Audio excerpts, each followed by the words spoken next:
The administration is working on negotiating a nuclear deal with Iran again. We agree on that? Yes. Yes, ma'am.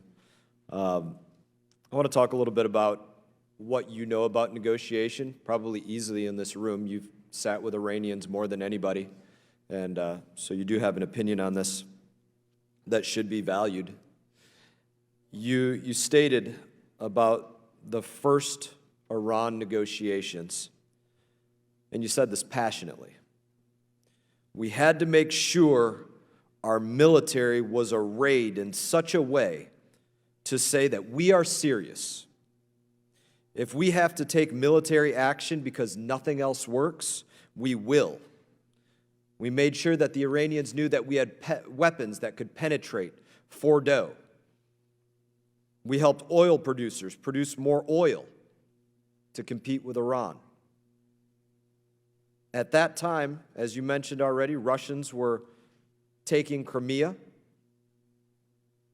while you were negotiating the Iran deal, but now we have Russia aiding in part United States of America negotiate the Iran deal. Totally different situation. So I want to start with the first point. What can you say that this administration, something that you said was so crucial for a credible negotiation with them, what can you say that this administration does to array our military in such a way that they are taken serious so that the Iranians know that if nothing else works, that we will take military action and use weapons that would penetrate Fordo? Congressman, I believe that diplomacy is often supported by a credible threat of force. And I think that everybody in this room would agree that the United States military is the finest, strongest, broadest, deepest military on the face of the earth. Agreed, ma'am, and I don't want to interrupt you, but I don't want to filibuster this time.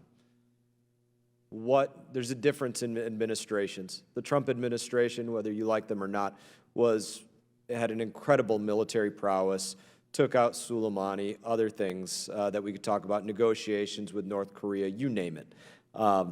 What is this Biden administration doing to show Iran that they are arrayed in such a way to say to them that we are serious, and that if we have to take military action because nothing else works, that we will, and that they're well aware that we have weapons that can penetrate Fordo and other things? What is this administration doing? They know that today as they knew it then, Congressman. There's nothing different in that statement or the veracity of that statement today as it was then. Ma'am, you would have to think we're all naive to think nothing is different today.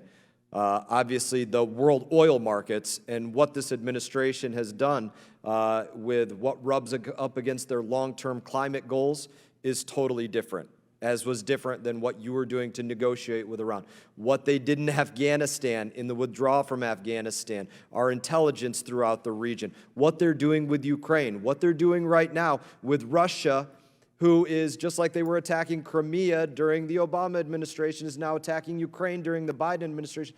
This is a totally different world. So you'd have to think we're naive to think that this administration right now is doing something to array the United States military in such a way to say that we are serious, that if we have to take military action because nothing else works to prevent them from getting a nuclear weapon, then we will. And I would love a specific example. So I would say, Congressman, two things. I think if you talk to General Milley, who testified, I think, yesterday, he would tell you that we have the capacity to do exactly what I said we had the capacity to do back in 2015.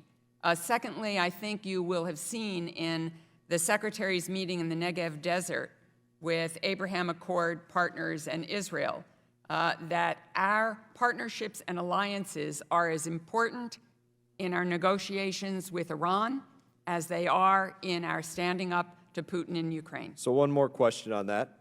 You're going to defend your point of view, rightly so.